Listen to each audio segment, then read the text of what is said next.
So ఇక్కడ రాజేష్ రెడ్డి ఉన్నాడు, అక్కడ రేవంత్ రెడ్డి ఉన్నాడు. సంఘటన కారణమైన వాళ్ళంతా రెడ్లే కాబట్టి ప్రెషర్ ఉన్నది అన్న ఒక బలమైన ఆరోపణ బయట వినబడుతున్నది.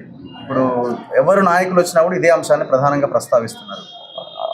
అదే తప్పండి. నేను నా పక్కన ఉంటే మీరు ఇక్కడ చూస్తే నేను చుట్టూ కింద ఉన్నా నా పక్క ఉన్నా అన్ని కులాల వారు ఉంటారు. రెడ్ల కంటే ఎక్కువ అన్ని కులాల వారే ఎక్కువ ఉంటారు నా చుట్టూ.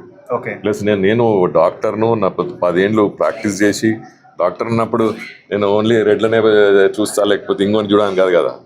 నేను హాస్టల్లో పెరిగినవాడిని. ఆ ఫీలింగే నా దగ్గర లేదు. అది ఎవరిని అడిగినా చెప్తారు టౌన్లో. ఇప్పటికీ నాకు ఆ పేరు వచ్చింది, అందరితో బాగుంటాడు, ఎక్కడ పోయినా అందరితో ఉంటాడు, అందరితో తింటాడు అని. అటువంటి ఫీలింగ్ లేదు. మీరు మొన్న కూడా ఒక అతను ఎవరు సిగ్నల్ టీవీ అతను నాకు ఫోన్లో మాట్లాడాడు. ఆ టీవీ అది కూడా యూట్యూబ్లో ఉంది. నేను బెనిఫిట్ అవడం అరెస్ట్ చేయండి, వాళ్ళు నా పార్టీ అయినా ఎవరైనా సరే ఫస్ట్ ఆ పాప చనిపోయింది, వాళ్ళని అరెస్ట్ చేయాల్సిందే అని నేను చెప్పడం జరిగింది 3 days బ్యాక్.